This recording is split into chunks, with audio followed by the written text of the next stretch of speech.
Olá, acadêmico de engenharia. Espero que esteja sobrevivendo bem ao período de quarentena, aproveitando esse período para fazer autorreflexões, reflexões sobre o mundo, sobre suas escolhas, se exercitando e principalmente aproveitando para colocar os estudos e as leituras em dia, e realizando também as atividades do ambiente virtual, porque nós temos prazos a cumprir. Aproveito também para lembrar que durante todo o período da aula eu estarei online sempre no AVA para responder as possíveis dúvidas que possam surgir, mas que também vocês podem usar a qualquer momento uma das outras ferramentas de comunicação as quais lhes disponibilizei, como o WhatsApp para uma comunicação mais rápida, o e-mail que eu vou respondendo à medida do possível e o próprio chat do ambiente virtual no qual vocês podem colocar as suas questões e eu entro lá para respondê-las. Aproveito também esse tempo para dizer que esse momento tem sido para autoconhecimento, para ampliar os estudos, principalmente no que concerne ao uso das novas tecnologias de mídia digitais para os processos de ensino e aprendizagem, como essas videoaulas, né? É um processo que eu ainda não tenho muito domínio, mas que se faz fundamental, principalmente na contemporaneidade, na qual a comunicação não se faz mais necessariamente frente a frente, né? Elas existem formas de aproximar as pessoas a partir de outras mídias. Então é importante que uma disciplina de técnica de comunicação a gente pare para discutir também como esses processos são essenciais, como é fundamental para o nosso ambiente de trabalho, principalmente, a gente conhecer essas ferramentas de comunicação, a gente se apropriar delas, porque momentos como esse que estamos vivenciando pode acontecer e acontece o tempo todo nas empresas, a gente não estar próximos, mas ter que aproximar as nossas ideias. E esses instrumentos de comunicação nos vêm a esse serviço. Então é importante que a gente saiba como utilizá-los, né? Onde procurá-los e como utilizá-los. No final dessa videoaula, vocês vão encontrar umas orientações sobre o nosso processo de avaliação. No ambiente virtual, vocês fazem a avaliação em forma de questionário de múltipla escolha. Eu gostaria que a nossa avaliação fosse em forma de texto escrito, pois eu gostaria de ver como vocês têm se apropriado desses conhecimentos, desses conteúdos que vocês têm estudado no ambiente virtual, que tiveram acesso nas aulas presenciais, e como vocês relacionam ele na forma de texto escrito.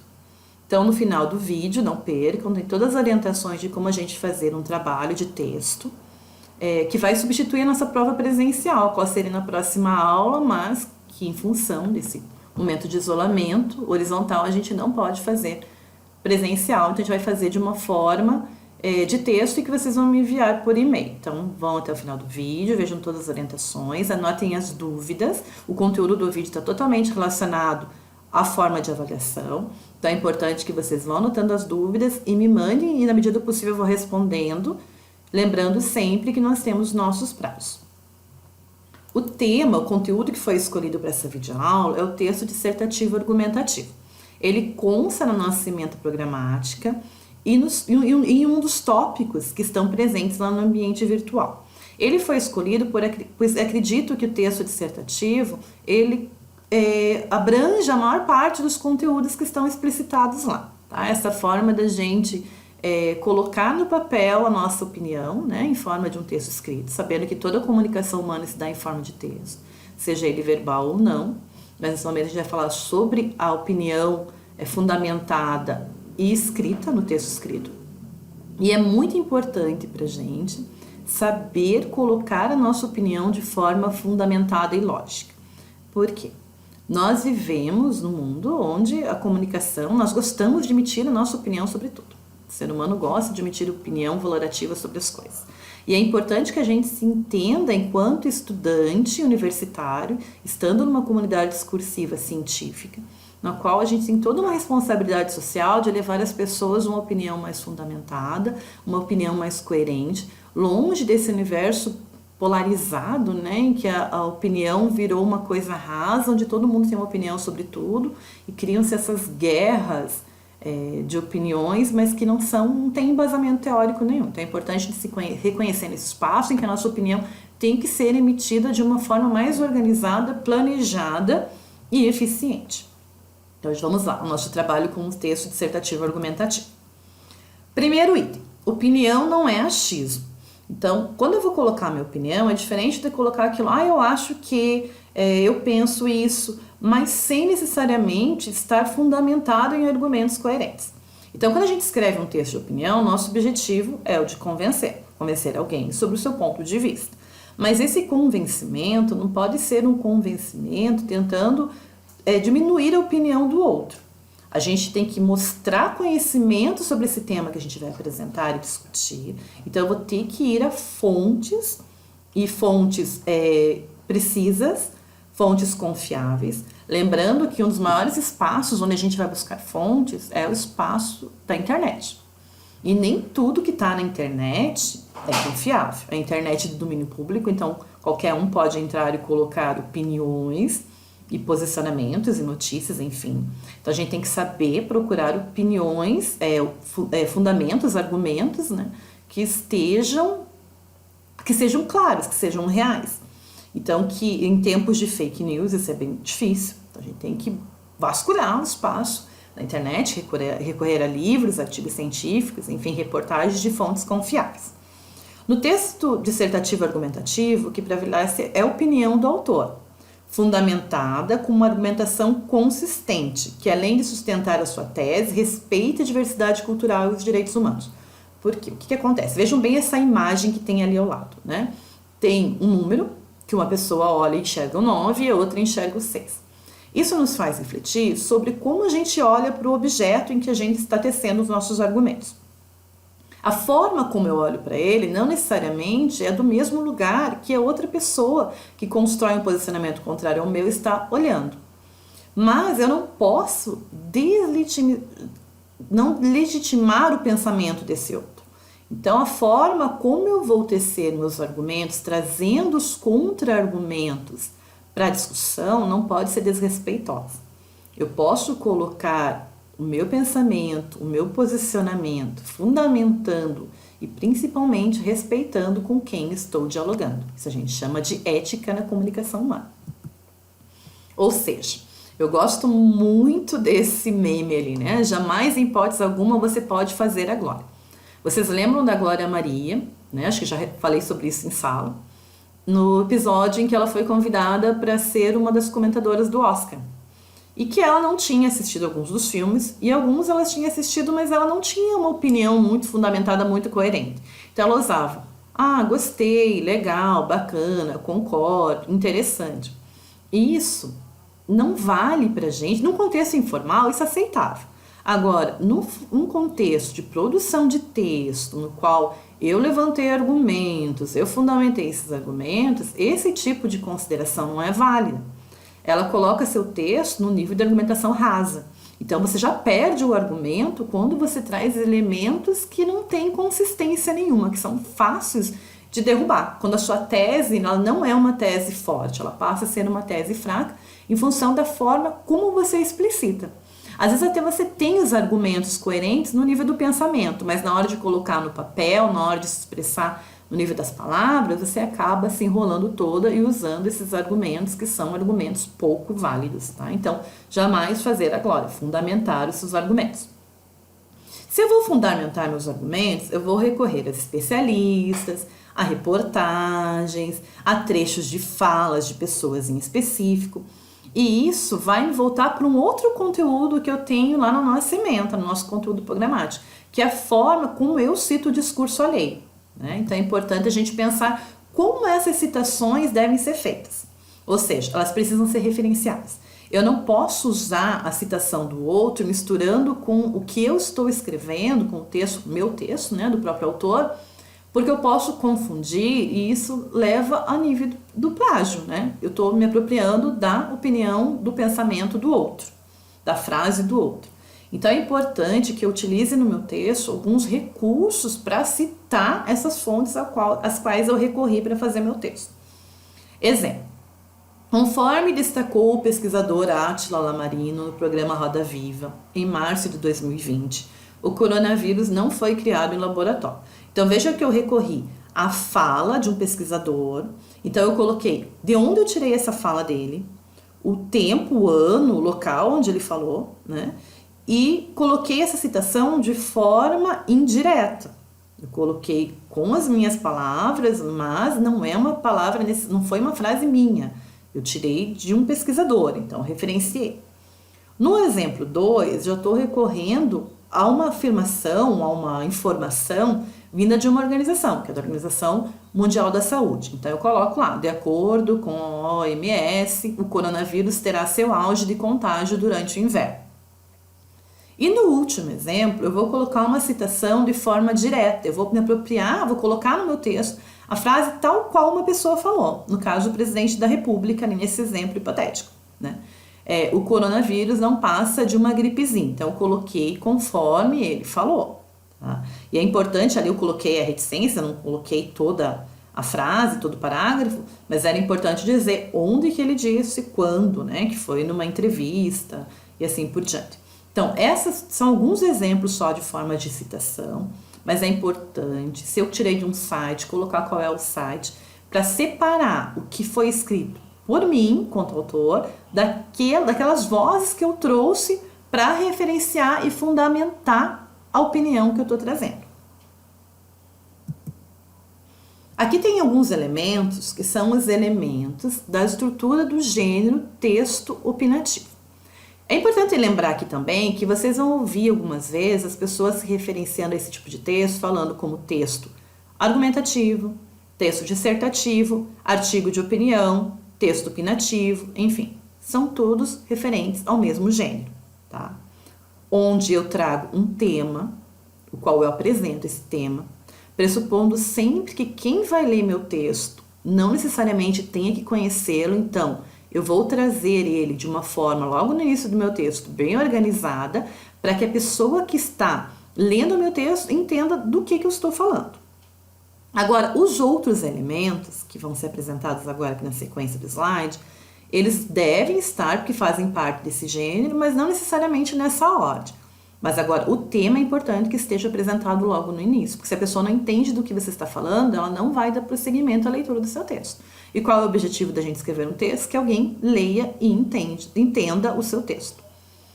A tomada de posição em relação ao tema. Então, eu vou demarcar se eu coloco o meu argumento, serão construídos pensando do ponto de vista contrário ou a favor do que se expõe sobre esse tema. Tá? Pensando sempre que o texto de opinião, ele vai partir de um assunto polêmico. Né? Ninguém quer explicitar a opinião ou saber a sua opinião sobre temas corriqueiros do dia a dia. Geralmente são temas polêmicos mesmo. A justificativa da posição assumida, com base em argumentos. Aí que eu vou levantar os argumentos para dizer. Sobre isso que eu estou pontuando, sendo a favor ou contra, né? Você vai levantar aqueles argumentos que vão validar esse teu ponto de vista. É importante também que vocês tragam os contra-argumentos, os argumentos contrários ao seu ponto de vista. Por quê? Porque isso mostra que você realmente estudou o tema, que você não ficou só naquela dimensão polarizada, que fica só de um lado e só vê os argumentos de quem pensa como você. A ideia é que você vá do outro lado, conheça o outro ponto de vista para poder rebatê-lo. Porque senão facilmente qualquer pessoa vem e destrói o teu argumento. A conclusão do texto. E nessa conclusão, depois de ter apresentado o tema, colocado os seus pontos de vista fundamentados, você vai colocar uma conclusão reforçando a posição assumida no início. Então, vejam bem que aquela posição vai ter que ser muito bem fundamentada para que você possa reforçar. Levantando esses pontos de vista, é importante que você veja que você vai utilizar elementos linguísticos para escrever esse texto. Uma coisa é ele estar no plano das ideias, na cabeça da gente. Outra coisa é a gente materializar ele com palavras. Então, essa escrita tem que estar lógica. A organização dos argumentos tem que estar bem construída, as frases têm que estar bem amarradinhas, os parágrafos têm que ter, né, cada parágrafo a sua lógica de organização de ideias, mas que deve dialogar com os parágrafos anteriores e sequentes, e que vem na sequência. Ou seja, tem que ter uma ligação entre as partes do texto, seja as frases, os parágrafos, a introdução, o desenvolvimento e a sua conclusão. Eu trago ainda aqui no outro slide, a estrutura do texto argumentativo de uma forma mais resumida. Ali tem texto dissertativo argumentativo, eu vou estar dissertando e trazendo argumentos para isso, por isso esse nome, né? Ele vai ter que ter uma introdução, onde eu vou contextualizar, ou seja, vou trazer esse tema, a minha tese, qual a tese que eu vou desenvolver ali no outro momento, né, que é a segunda parte do nosso texto. Vou trazer argumentos fundamentados e contra-argumentos para mostrar que eu fui olhar todos os possíveis lados, fiz todas as possíveis vieses de análise desse tema para chegar a uma conclusão. Algumas propostas de produção de texto dissertativo argumentativo comportam uma proposta de intervenção ao final, quando eu posso possibilitar o levantamento de algumas soluções para o tema do qual eu estou dissertando, o tema que é uma problemática. Não necessariamente essa proposta de intervenção cabe a todos os temas para os quais a gente vai dissertar. Tem temas que a gente não tem uma proposta e não é obrigado a dizer. Mas quando eu tenho algumas propostas, eu posso levantá-las, né? Soluções que seriam possíveis, plausíveis para aquele tema. Algumas propostas já vêm demarcadas no enunciado, que é para você colocar uma proposta de intervenção, principalmente em alguns concursos. Mas não necessariamente quando ele não vem no enunciado, você que vai avaliar se cabe para aquele tema que eu estou dissertando uma proposta de intervenção ou não. Porque também essa proposta de intervenção, se ela for muito utópica, ela estiver ali simplesmente por estar no final do texto, ela também pode deixar o teu argumento, a tua tese menos válida, menos consistente. Então, pesar bem se essa proposta de intervenção ela é necessária para aquele tema ou não, tá? Porque a proposta de intervenção também precisa ser muito bem construída. Outro ponto importante. Depois de levantar argumentos e contra-argumentos, na minha conclusão, eu posso colocar que não necessariamente eu tenha que ser totalmente a favor ou totalmente contra aquele tema. Eu posso, diante dos argumentos levantados, colocar que em alguns pontos eu concordo e em outros não. Eu posso concordar com argumentos a favor e com contra-argumentos. Isso é importante porque tem alguns assuntos, né, principalmente nas discussões do dia a dia, em que as pessoas acham que elas têm que necessariamente se posicionar a favor ou contra. E às vezes é muito mais prudente a gente se perceber enquanto a necessidade de estudar mais aquele tema. Então isso também pode ser abordado no texto, tá? Não necessariamente ter que demarcar uma opinião ao final, mas dizer que diante do que foi explicitado, você ainda requer mais estudo para se posicionar ou dessa forma ou daquela forma. Tá? Isso é importante porque mostra que realmente você está estudando e interessado sobre o tema. E tem temas que a gente não tem a obrigatoriedade, nesse momento, de ter uma discussão fechada, que ela pode ficar em aberto ainda em alguns tópicos, dizendo que a gente precisa se aprofundar mais, certo? Então não tenham esse receio na vida de vocês, nos diálogos do dia a dia, nos seus posicionamentos, nos seus textos dissertativos argumentativos que a gente faz o tempo todo, de que ter um posicionamento específico. Às vezes, o nosso posicionamento pode olhar para os dois lados e dizer que os dois lados têm argumentos válidos. Isso também é importante a gente frisar. Senão a gente entra de novo naquela ideia da polarização. E tem assuntos que é difícil a gente fazer isso, né? Colocar, sou totalmente contrário ou sou totalmente a favor. Até porque a gente está sempre aprofundando nossos estudos e a gente pode mudar também de posicionamento na nossa vida. Isso é muito válido à medida que a gente vai se aprofundando, principalmente no ambiente acadêmico e científico. A gente vai conhecendo o assunto mais a fundo e fazendo com que a gente possa e deva, né, dependendo do assunto, mudar a nossa opinião. Ou então reafirmá-la a partir do que a gente vai estudando. Sobre a impessoalidade na escrita. Essa é uma questão muito polêmica.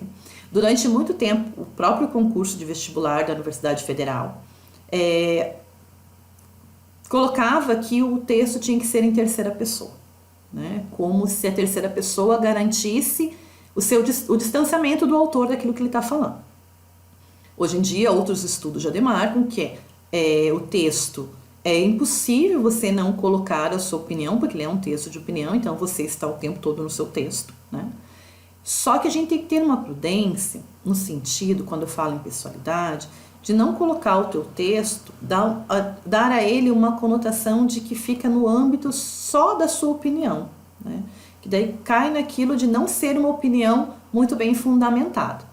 Por exemplo, ali eu trouxe um exemplo bem legal. Ao invés de escrever eu acho, você não precisa colocar eu acho num artigo de opinião ou num texto dissertativo argumentativo, porque já se pressupõe que uma das características desse texto é a sua opinião estar ali. Então isso fica redundante. Eu acho que as pessoas deveriam ficar em casa para evitar a proliferação do coronavírus. Ou eu penso.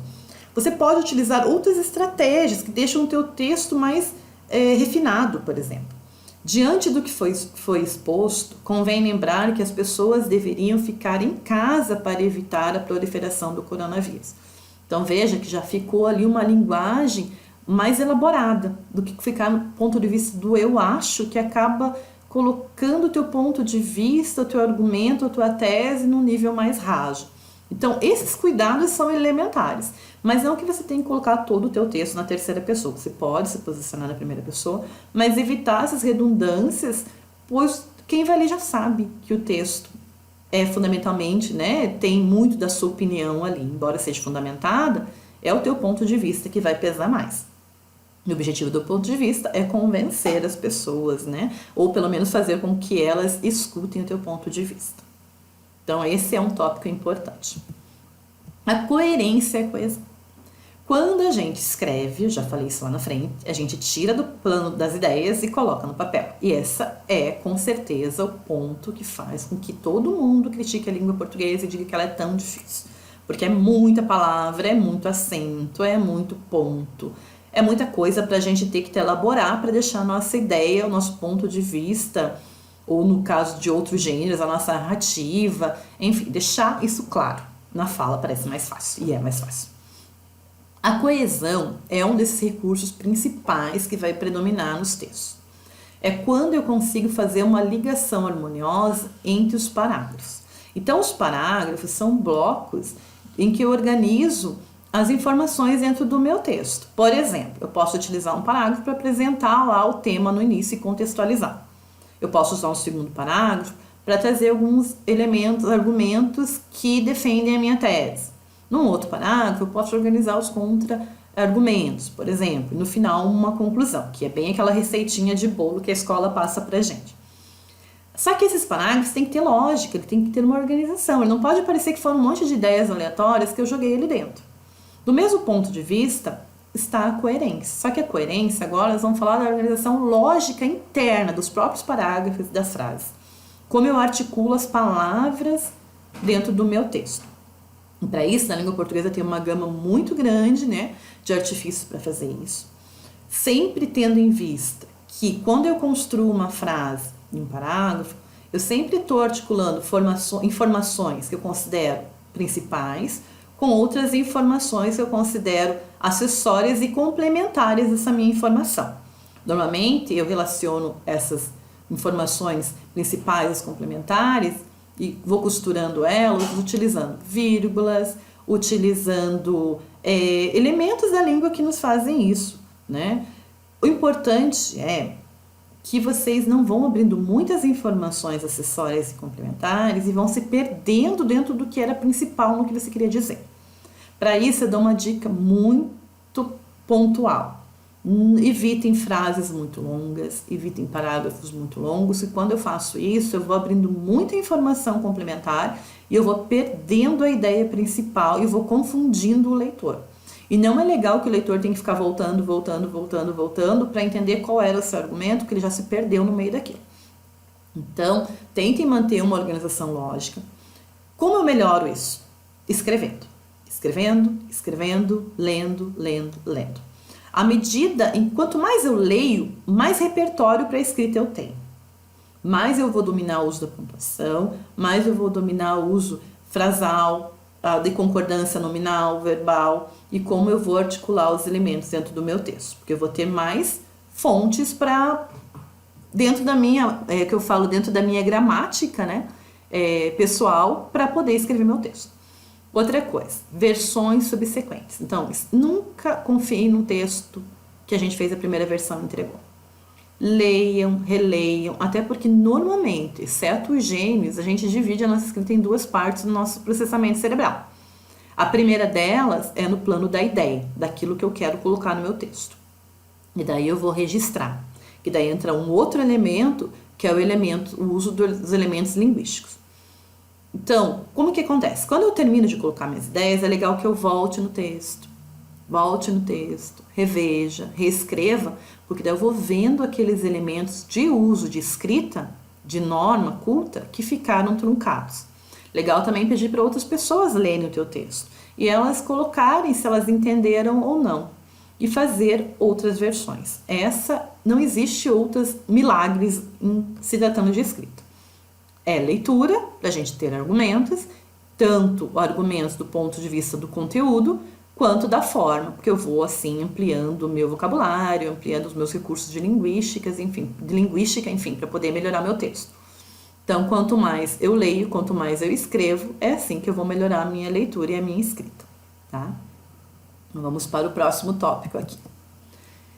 Um texto, eu já tinha falado isso lá na frente, um texto dissertativo argumentativo geralmente vão para a questão dos temas polêmicos, né? As pessoas querem saber a tua opinião, ou você quer tecer mesmo a sua opinião sobre algum tema polêmico. Esses temas podem ser de ordem social, de ordem política, de ordem cultural, religiosa, econômica, enfim, é uma gama muito grande. Esses temas polêmicos invadem o nosso cotidiano diariamente. Só que uma coisa é uma roda de conversa com os amigos, outra coisa é a gente escrever um texto. Então recai tudo novamente para a construção do meu argumento, que deve ser bem claro, bem lógico e bem fundamentado. Eu trouxe como exemplo alguns desses temas polêmicos aí que costumam aparecer bastante para a escrita dos artigos de opinião. Questões ambientais. Geralmente essas questões ambientais estão muito relacionadas aos temas que estão atuais, que estão sendo vivenciados no momento. Aqui a queimada da Amazônia, né, que foi um tema que mobilizou muito a opinião pública, a preocupação mundial, né, acerca da nossa grande floresta aí. A questão do que aconteceu lá em Brumadinho, também desastres ambientais, né, enfim, continuam povoando ali as nossas opiniões. Questões de polêmicas culturais, como, por exemplo, a intolerância religiosa. É um ponto que as pessoas gostam bastante também de tecer opiniões sobre isso. Do uso das mídias e das tecnologias, que eu já coloquei lá no nosso início da nossa conversa, né? O quanto é importante a gente reconhecer a presença do uso das tecnologias no nosso cotidiano. E na questão do terceiro argumento seria o quanto isso é positivo ou negativo, o uso exacerbado dessas tecnologias e o uso precoce também, né? Porque as crianças já nascem nativas digitais, imersas nesse mundo. As campanhas, né? Tanto de respeito à mulher, ao idoso, à criança, aos direitos das pessoas. Então, são temas que mobilizam a opinião das pessoas também.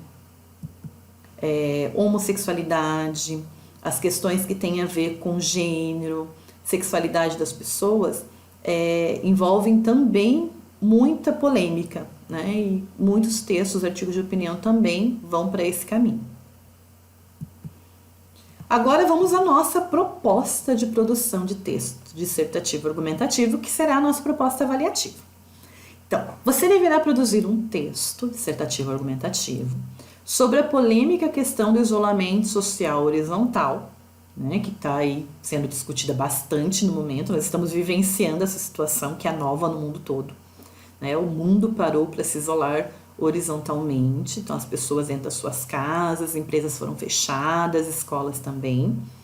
Tudo isso para evitar, né, o contágio pelo coronavírus e visando, enfim, a preservação da saúde. A questão polêmica que foi levantada recentemente, ainda está circulando aí nos meios, é a crítica que alguns setores da economia e da política têm feito sobre os impactos que esse confinamento terá sobre a economia do nosso país. Ou seja, lojas fechadas, pequenos comércios, grandes indústrias.